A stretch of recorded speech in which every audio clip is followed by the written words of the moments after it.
took all these hearing tests. My low pitch was very good. It was in the normal range. What's low pitch mean? Boo, down here, okay?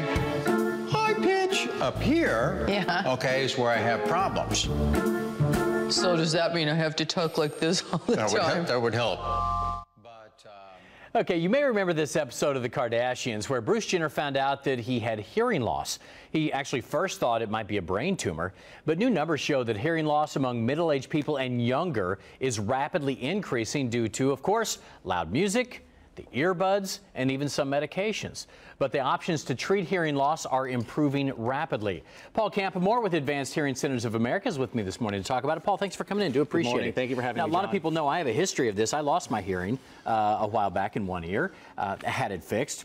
Now I found out I'm not alone. A lot of people my age and younger are now experiencing the same thing, aren't we? Right now, 48 million Americans suffer from hearing loss, and that number is expected to double in 30 years. Is it really that much higher, or do you think it's the media age? Everybody finds out about these stories, and it seems like a bigger deal than it is. Not really, and what is interesting now, the #1 cause of hearing aids used to be getting older. Now, the #1 cause of hearing loss is noise. Because of earbuds, iPods, MP3 players, loud music, we're finding a lot more patients now in their early 30s and 40s. Well, it makes sense. I mean, what, 20 years ago, maybe 25 years ago, they started coming out with those loud bass systems in cars, and now maybe you're starting to see some of the ramifications of that. Absolutely. Even just 15 minutes over a decibel level of over 90 decibels can cause damage. And you had told me yesterday that there are also some medications. This could be a precursor of other problems too. What can hearing loss be a precursor for? Absolutely, John. Two very important studies have recently come out. The first by Johns Hopkins University. Untreated hearing loss, even a mild to moderate loss, a person is 5 times more likely to develop dementia or Alzheimer's. Why is that, do you think? Have they tied it together, or is it?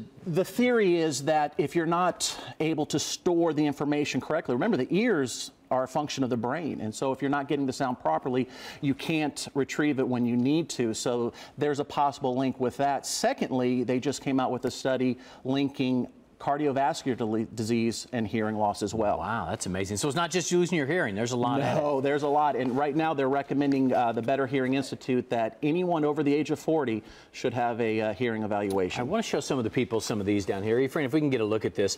This first one here that you're going to see, Lyric, this is getting a lot of attention. I know Dr. Oz has talked about this. Well, what exactly is it? Because this is pretty interesting. It's very, very small. It's this right here, and that's the one inside the ear there. The Lyric is the only extended wear hearing device on the market, meaning it's inserted professionally into the ear. There's no surgery, there's no medication, no pain, and it stays in the ear 24 hours a day, 7 days a week. You can sleep, shower, exercise with it, and there's no batteries to change. But you have to get it changed out by? Correct, by a professional. We are the only premier provider in Central Florida, and about every 3 to 4 months it must be removed, and then we insert a brand new one. Now, it takes a couple minutes. People wonder about price, but because you have to get it, it's more of a subscription thing, right? Correct. It's not like your conventional hearing aid where it's a one-time investment. This is a subscription. Because it's being changed out every few months, what you do is you buy yearly subscriptions. And this other one here, I just want to show this quickly because times have changed. I don't know if you can see that, Efrain. I know it's kind of dark there.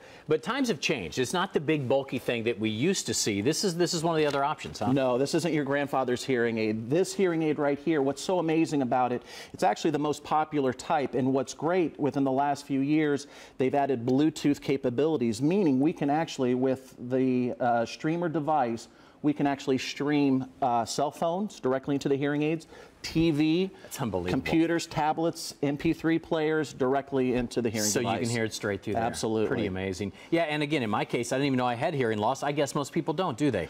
Because you just learn to live with it. Well, hearing loss is probably one of the single most hardest things to self-diagnose because a little bit is taken away daily. So really, it's others around you that notice it. So, ladies, it's not just selective hearing bias, That's guys. correct. It could be an actual problem. Hey, I do appreciate Paul Campoamor. Do appreciate John, it. thank you so much. And again, get checked out, I guess. If you think you might, and at 40, you definitely want to get checked out.